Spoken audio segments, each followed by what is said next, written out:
e estava nas causas maiores, nas causas mais pequenas, nas causas que ele achava.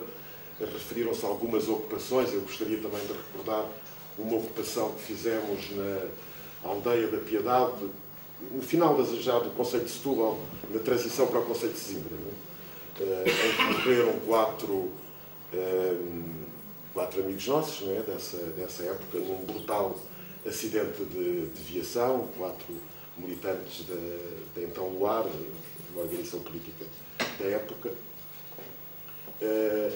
E por essas ocupações, pelas cooperativas agrícolas, não só pela da Gâmbia, mas por outras que haviam no distrito de Setúbal até ao concelho de Grândola, e eram atividades diárias de potenciar os pequenos grupos.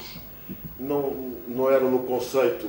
A maioria das pessoas que estão aqui, estou a ver que o Carlos e a Vanessa talvez sejam as pessoas que não são dessa época. Mas não estamos a falar de espetáculos no sentido do espetáculo. Não é? Estamos a falar de uma outra coisa que não existe. Porque não há necessidade também de existir, não é? Porque já podem haver espetáculos. Mas era entre o espetáculo, entre o espetáculo e a música, e a voz bonita de José Afonso e as canções bonitas de José Afonso e de outros músicos, mas a necessidade imperiosa que o Zeca sentia e todos sentíamos de fazer qualquer coisa naquele dia, àquela hora, para ajudar aquela cooperativa agrícola, angariando fundos ou dando visibilidade ao trabalho que era feito por aquela associação de moradores, digamos. E esse contexto foi um contexto que nós, penso que todos tivemos a felicidade de viver. É um contexto raro,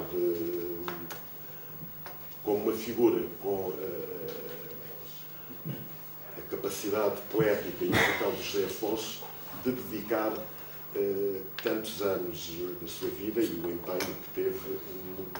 Digamos que era um pouco. Esta imagem não era bem isto, mas é o que encontro mais próximo do que estou a pensar. Quer dizer, o gravar um disco ou fazer um disco para o Zeca era muito importante e todos o sabemos, ouvindo a sua obra e o rigor que tem. Não é? Mas era uma coisa, e o Zeca, nós falávamos há pouco disto ali na paragem do comboio, enquanto esperávamos pela Lena. Não raras vezes ele dizia que a história da música era ali um dom, mas aquilo era instrumental para ele. Eu não sei se seria só isso.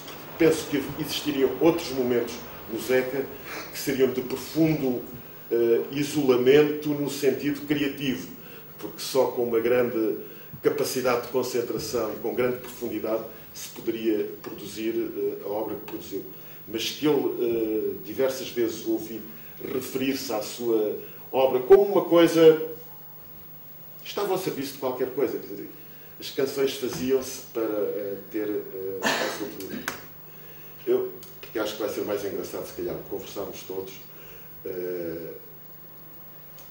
Tinha falado ainda há bocado com o Jorge, contava-vos só uma história de como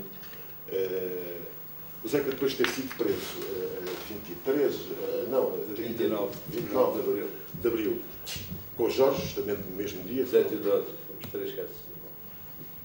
Já depois dessa data, eu recordo-me que houve uma greve, duas greves, havia 2 greves em Setúbal, uma na Torralta, em Troia, e outra numa fábrica que existia aqui, ali para os lados do peixe, de eletrónica, chamada Signetics, penso que era esse.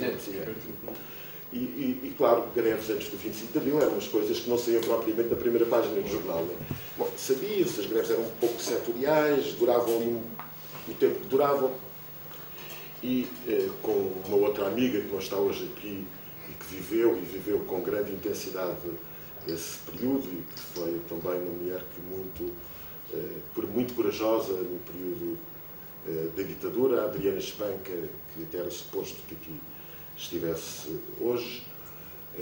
Estávamos justamente num banco ali da Avenida Luísa Todi, pensando o que é que se poderia fazer para ajudar aquela greve. E decidimos, como estão a ver, eu teria 17, a Espanca teria 18 ou 19, ali rapidamente foi redigido um comunicado que teria que ser depois. Existiam os fotocopiadores, tinham que ser feitos naqueles stencils, naquelas coisas e naquelas máquinas. Bom, não interessa, o comunicado foi feito, foi utilizada não uma máquina conhecida da PID, foi utilizada a máquina de um funcionário da Ação Nacional Popular, a coisa correu bem, estava toda certinha, havia que distribuir o comunicado. E o Zeca, sabendo de que aquele comunicado existia, porque mostrámos para ver se ele achava que a coisa estaria tão bem mais ou menos, fez questão de os distribuir nessa noite também. Os comunicados eram distribuídos só numa noite, não podia haver segunda noite, porque depois era mais fácil a polícia intervir. E estávamos a distribuir esse comunicado. Havia uma fábrica chamada Fábrica de Malhas Vitória, mais ou menos ali onde é hoje o cruzamento dos 4 caminhos, por aí, e uma fábrica chamada Iola, que era uma fábrica de lentes, penso que ainda existia. E havia depois, mais à frente, uma fábrica de automóveis da Volkswagen, que era a Barreiros, já junto à Estação dos Caminhos de Ferro. Toda a gente se recorda que o Zeca era conhecido já nessa época por usar a sua boina basca, não é? Portanto, digamos, se quisermos rapidamente fazer uma caricatura da imagem do Zeca, pomos numa boina e a coisa, não sei se é aí alguma comboio, e a coisa mais ou menos, um capote alentejano, e a coisa mais ou menos dá certo. Não é? Bom, estávamos 3 pessoas, quando chegámos a Barreiros para distribuir o comunicado, 2 da manhã, 3 da manhã, a forma de distribuição era atirar um molho de panfletos para junto da zona do balneário e do refeitório. Não sei se algumas das pessoas conheceram a fábrica, que ficava junto ao muro. E no momento em que se estão a lançar esses comunicados, vira ali a quina de uma azinhaga que dava à Estação do Caminho de Ferro, um PSP. PSP normal. Obviamente que a coisa é um pouco inibidora, quer dizer, um PSP ali a 20 metros. Qual foi a primeira reação do Zeca? Sacar a boina, para não ser conhecido, tinha posto a boina no bolso, sacar a boina, pôr a boina na cabeça para ver se o polícia não dava por ele.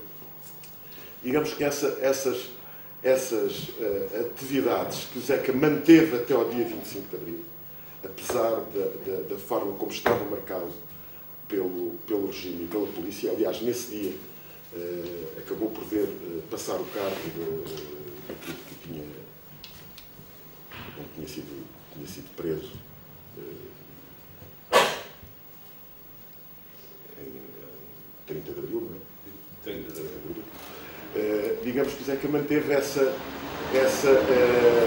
sua atividade. E era um pouco a história que vos deixava, vocês não se riram, mas para mim continua a ter piada. O Zeca querer se esconder atrás da sua boina é uma coisa que me continua na memória. Penso que haverá outras histórias que poderiam ser contadas. O Camilo terá muitas. O Daniel, a Helena, daquele magnífico grupo de teatro, também conhecerá algumas. O Henrique. E acho que era, depois do Jorge falar que seria engraçado quebrarmos este formalismo de uma mesa e conversarmos todos, mesmo de pé, beber água, qualquer coisa.